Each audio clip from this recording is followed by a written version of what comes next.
Hi students, आज अपना topic है पाउली का अपवर्जन नियम, जिसको पाउलीज एक्सक्लूजन प्रिंसिपल भी कहते हैं या फिर इसको नियम भी कहते हैं।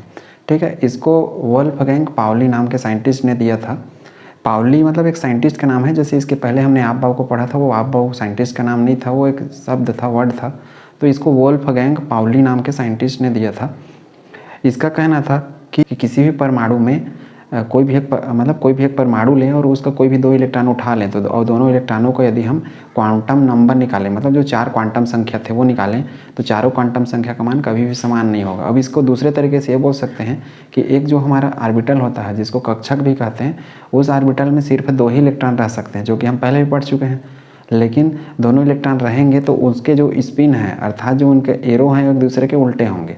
ठीक है, तो उसको ये उदाहरण के माध्यम से समझते हैं, इनका स्टेटमेंट क्या है। तो ये चीज़ उम्मीद करता हूँ समझ लिया होंगे आपने कि किसी भी परमाणु के कोई भी 2 इलेक्ट्रॉन की चारों क्वांटम संख्याएं कभी समान नहीं हो सकती। अर्थात किसी भी परमाणु को लेंगे और कोई भी 2 इलेक्ट्रॉन की यदि क्वांटम संख्या निकाल दें, तो उनके क्वांटम संख्या में कहीं ना कहीं अंतर दिखेगा। कहने का अर्थ है कि 3 क्वांटम संख्या समान हो सकते हैं, 2 भी समान हो सकते हैं, लेकिन 4 के 4 क्वांटम संख्या कभी समान नहीं होंगे। अब देखिए, इसका एग्जाम्पल लेता हूँ मैं। एग्जाम्पल लिया, जैसे मान लो लेता हूँ मैं 1s2। ठीक है, एग्जाम्पल लिया तो 1s2 मतलब इसको मैं इसके हिसाब से लिखूँगा, पाउली के हिसाब से, तो इसको मैं ऐसा लिखूँगा, ये 1 हो गया और ये 2 हो गया। अब हम यहाँ पे ऑर्बिटल को ऐसा चौकोर अर्थात स्क्वायर डिब्बा के रूप में दिखाएंगे जिसमें इलेक्ट्रॉन को भर रहे हैं। ठीक है, इसके पहले हमने आप बाव में सिर्फ ऐसा चीज़ सीखा था, अब इसको हम ऐसा सीख रहे हैं। ठीक, अब इसमें मैं फर्स्ट इलेक्ट्रॉन का यदि निकालूँ, ये वाले का, और अब सेकेंड का, इनका यदि क्वांटम संख्या निकालूँ, ये एन निकाल लेते हैं इसका, NLMS। देखिए एन इसका हो जाएगा 1, क्योंकि 1 लिखा है सामने। इसका भी क्या हो जाएगा 1। एल का मान देखिए, एल का मान एस है इसलिए 0, इसमें भी एल का मान क्या हो जाएगा 0, यही चीज़ है ये। ठीक है, ये 1s के लिए है। एल का मान 0 तो एम का मान भी 0 होगा, क्योंकि एम का मान एल पे निर्भर करता है। ठीक है, ये भी क्या हो जाएगा 0। अब देखिए एस का मान मैं इसके लिए निकाल रहा हूँ पहला, क्योंकि फर्स्ट लिखा हूँ। एरो हमारा कैसा है, ऐसा है, किसी बुक में यही चीज़ ऐसा दिया रहता है, तो इसके लिए हम मान पढ़ते हैं सामान्य रूप से +1/2, तो हम यही मान लिखेंगे। ऐसा का अर्थ है कि ये क्लॉकवाइज है, अर्थात घड़ी की दिशा में सीधे, ये +½ और इसका हो जाएगा -½ अब देखिए दोनों में ये 3 चीज़ एक जैसे है, लेकिन ये चौथा में अंतर दिखा, तो यही कहना है पाउली का कि यदि हम कोई क्वांटम मतलब किसी परमाणु का 2 इलेक्ट्रॉन लें, दोनों को यदि क्वांटम संख्या निकालें, तो उनका जो क्वांटम संख्या है चारों समान नहीं होंगे, 3 इस तरीके से हो सकते हैं, एक में अंतर दिखेगा। अब जरूरी नहीं है मैं 1s का निकाला तभी ऐसा आएगा, दूसरे का निकालूंगा तो दूसरे तरीके से आएगा। उसको देखिए उदाहरण के माध्यम से। मान लो मैं दूसरा एग्जाम्पल ले रहा हूँ, जैसे मैं मान लो ले लिया लिथियम का, या फिर ले लेता हूँ जैसे कार्बन। परमाणु क्रमांक 6, 1s², 2s², 2p2। अब मैं एक p का ले लेता हूँ और एक s का। ठीक है, मतलब किसी का भी ले सकते हैं, वो हमेशा मतलब अलग अलग ही दिखेंगे। जैसे मैं 2s का ले लिया, ठीक है, 2s इसको मैं कैसे बनाऊंगा, ऐसे, क्योंकि 2s2 ऐसा है, और 2p2 इधर मैं 2p2 का बना लेता हूँ। तो p के 3 प्रकार होते हैं, इसलिए 1 और 2, 2 इलेक्ट्रॉन। ठीक है, ये हो गया 2s और ये हो गया 2p2। अब इसका मैं फर्स्ट इलेक्ट्रॉन ले रहा हूँ, और इसका चलो वैसे इसका भी फर्स्ट ले लेते हैं, ये फर्स्ट हो जाएगा और इसका ये फर्स्ट हो गया। ठीक है, फर्स्ट इलेक्ट्रॉन, एन का मान इसके लिए 2, इसके लिए कितना हो जाएगा, इसके लिए 2, 2p लिखा हूँ। एल का मान एस लिखा है इसलिए 0, एल का मान इसके लिए p लिखा है इसलिए 1। ठीक है, एम का मान देखिए, एल का मान 0 है इसलिए भी एम का मान 0। अब एम का मान देखिए, एम का मान एल पर निर्भर करता है, और ये 1 आ गया। एम का मान हमने पढ़ा है -l से 0 को लेते हुए कहाँ तक, +l तक, इसलिए -1, 0, +1, इसके 3 मान होंगे। अब मैं निकाल किसके ले रहा हूँ, निकाल रहा हूँ पहले इलेक्ट्रॉन के लिए, इसलिए इसके लिए मान क्या आ जाएगा -1। अब एस का मान देखिए, एस का मान मैं इसके लिए निकाल रहा हूँ ना, तो ये हो जाएगा +½ और मैं यहाँ 2p में इसके लिए निकाल रहा हूँ, तो एस का मान क्या हो जाएगा, ये भी +½ अब देखिए दोनों में क्या क्या चीज़, ये दोनों सेम, ये दोनों भी सेम, 2 अलग अलग आए। ठीक है, तो यही बोलना था पाउली का कि जब हम इलेक्ट्रॉन को भरेंगे किसी भी ऑर्बिटल में, तो 2 अलग अलग चक्रण के हिसाब से भरेंगे, मतलब एक ऐसा सीधा रहेगा तो दूसरा उल्टा रहेगा। यदि हम उल्टा नहीं करते हैं, दोनों को सीधा करते हैं, तो ऐसा स्थिति नहीं आएगा, वो गलत रहेगा हमेशा। क्योंकि हम उल्टा इसलिए भरते हैं क्योंकि एक इलेक्ट्रॉन ऐसे घूमेगा और दूसरा इलेक्ट्रॉन इसके ऐसे उल्टे में घूमेगा। तो इससे होगा क्या, ये जब एक साइड कहीं दोनों को एक दिशा में कर दूँ, एक जैसे यदि घूमना ही स्टार्ट करें इलेक्ट्रॉन, तो चूंकि दोनों पे क्या होता है, ऋण आवेश एक दूसरे को प्रतिकर्षित करके मतलब जो परमाणु है उसको अस्थायी कर देंगे। इसलिए इलेक्ट्रॉन एक ऐसे घूमेगा और दूसरा ऐसे घूमेगा। ऐसा घूमने से क्या होगा, इनके बीच में जब उल्टे घूमना स्टार्ट करेंगे, एक ऐसे घूमेगा और दूसरा ऐसे, तो इनके बीच में डिस्टेंस बन जाएगा। डिस्टेंस बनने के कारण दोनों के बीच में क्या है, रिपल्सन अर्थात प्रतिकर्षण कम हो जाएगा।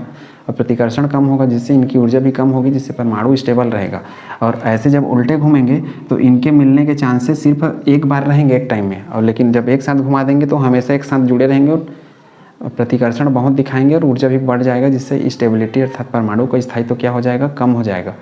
और उल्टा घुमाने से परमाणु का स्थायित्व बढ़ता है, इनकी ऊर्जाएं कम हो जाती हैं, क्योंकि इनमें प्रतिकर्षण लगभग नहीं के बराबर हो जाता है उल्टा घुमाने से। इसलिए हमेशा ऐसा एक को सीधा और एक को उल्टा रखा जाता है।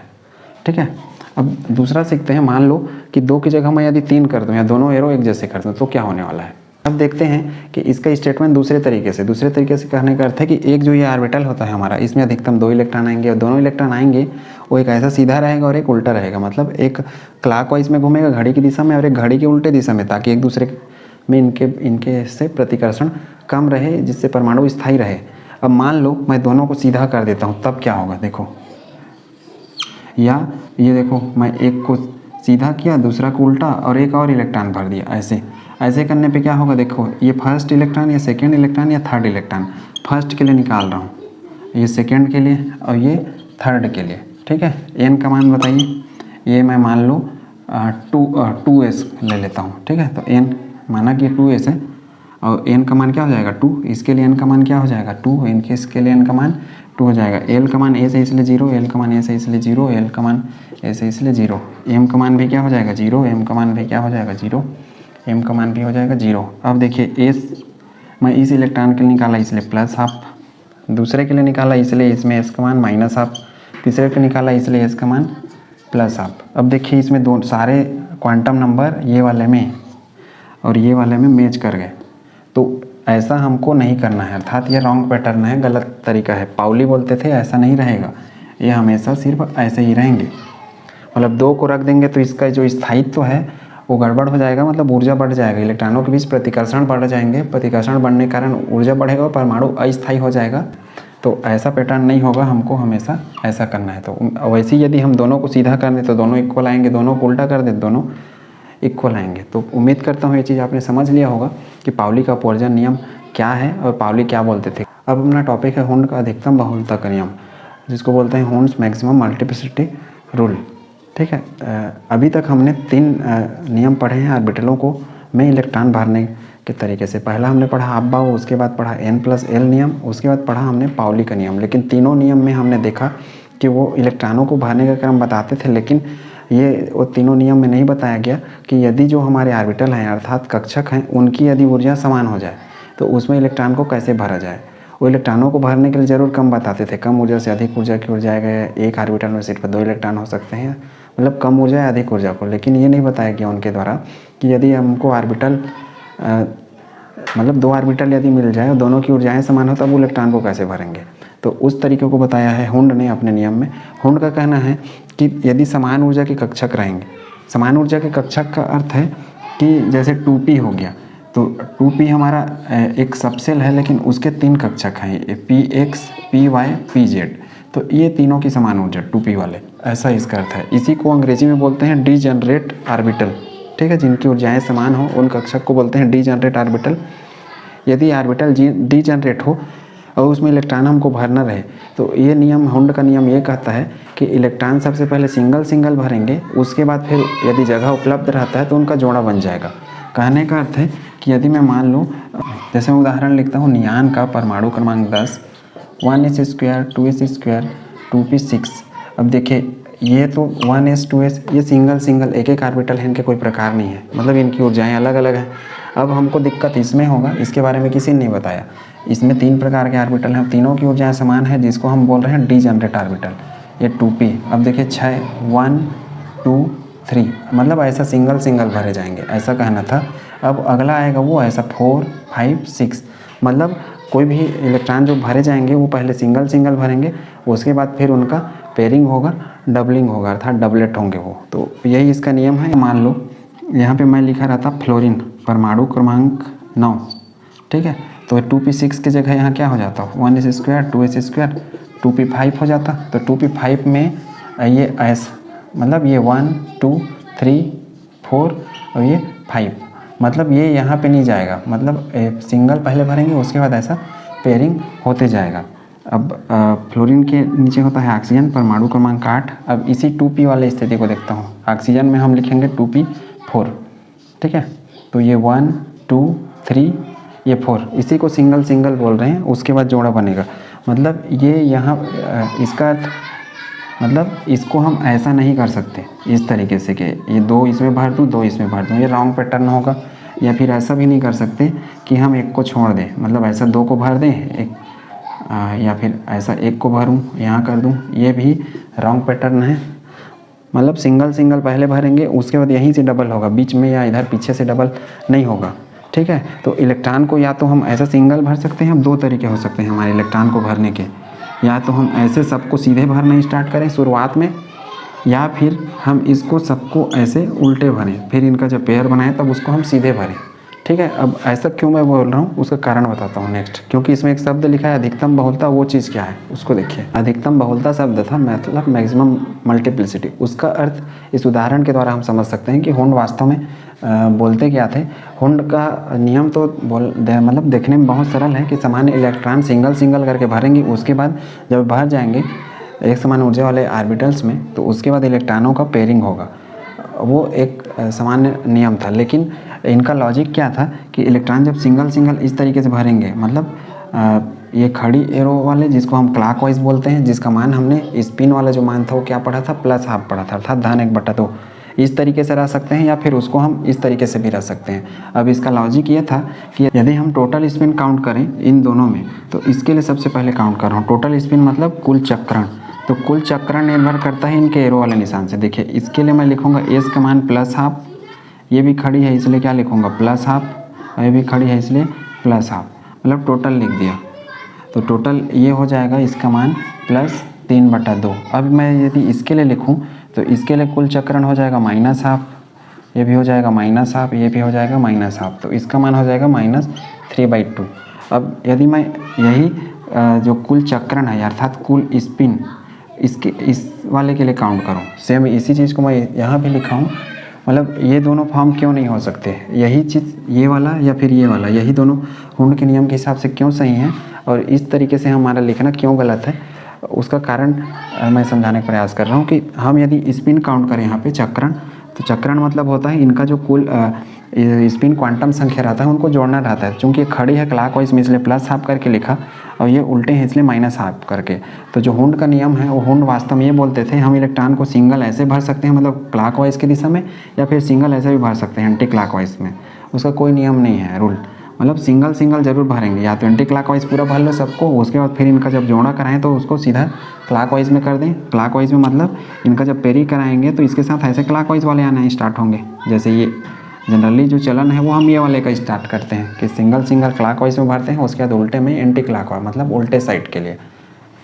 तो अब इसका यदि हम इन दोनों का तो निकाल लिया, इसका +3/2 इसका -3/2। अब यदि इसका हम निकालें तो देखिए ये वाले के लिए क्या हो जाएगा, ये वाले के लिए हो जाएगा +1/2।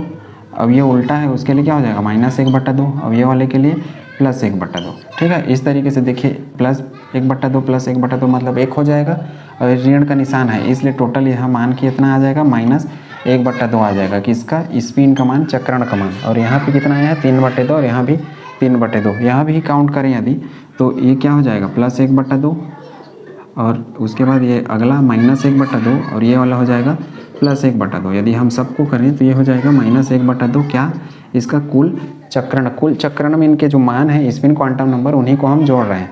चूँकि यहाँ ऋण का निशान आया है उल्टे एरो के लिए इसलिए हम घटा दिए, तो 1 में आधा घटेगा तो क्या बचेगा आधा। अब देखिए यहाँ पे जो स्पिन नंबर है वो कम आ रहा है, यहाँ भी स्पिन नंबर कम आ रहा है, लेकिन हुंड के नियम से यदि हम करें ऐसा भरें तो स्पिन नंबर अधिकतम आएगा प्लस। यदि हम सीधा करें तो सबका प्लस आएगा, उल्टा करें तो सबका माइनस आएगा। तो हुंड ये बोलते थे कि जहाँ स्पिन नंबर सबसे अधिक होगा या तो ये कंडीशन हो या ये कंडीशन, तो उसी तरीके से हमको इलेक्ट्रॉन को भरना है। मतलब जब हम सिंगल भरना स्टार्ट करेंगे तभी स्पिन क्वांटम नंबर हमें जब टोटल हम करेंगे अर्थात कुल चक्रण निकालेंगे टोटल स्पिन, तब वो मान हम हमेशा अधिकतम आएंगे। और जब ये मान अधिकतम आएगा तब इससे हम मल्टीप्लिसिटी अर्थात बहुलता निकालेंगे। और बहुलता का सूत्र हमने इसके पहले क्वांटम नंबर में पढ़ रखा है। बहुलता मतलब होता है 2s+1। तो बहुलता का मान भी क्या आ जाएगा, अधिकतम आ जाएगा। ये वाला जो एस है वो वही एस है, ये जो मैं टोटल कर रहा हूँ बार बार सब में, यहाँ जो टोटल किया हूँ वो ये एस है। तो इस हिसाब से हम बहुलता निकालेंगे। जब अधिकतम स्पिन आ जाएगा तो बहुलता का मान भी अधिकतम आ जाएगा। इसीलिए हुंड का अधिकतम बहुलता का नियम बोलते हैं। कहने का अर्थ है कि जिस ऑर्बिटल के लिए इलेक्ट्रॉनों का बहुलता का मान अधिकतम आएगा अर्थात मल्टीप्लिसिटी का मान अधिकतम आएगा, उसी में इलेक्ट्रॉन सबसे मतलब बारी बारी से भरते जाएंगे और वो भी सिंगल फॉर्म में भरेंगे। उसके बाद वो चीज़ डबल होगा। उम्मीद करता हूँ हुंड का नियम आपको अच्छे से समझ में आ गया हो। जो यूनिट का सबसे लास्ट पोर्शन हमारा बचा है श्रोडिंगर का वेव इक्वेशन, उसको हम लास्ट पढ़ेंगे नेक्स्ट वीडियो में, जो कि थोड़ा सा डिफ़िकल्ट है और टिपिकल भी है। उसमें थोड़ा टाइम लगेगा समझने में। तो आज के लिए बस इतना ही।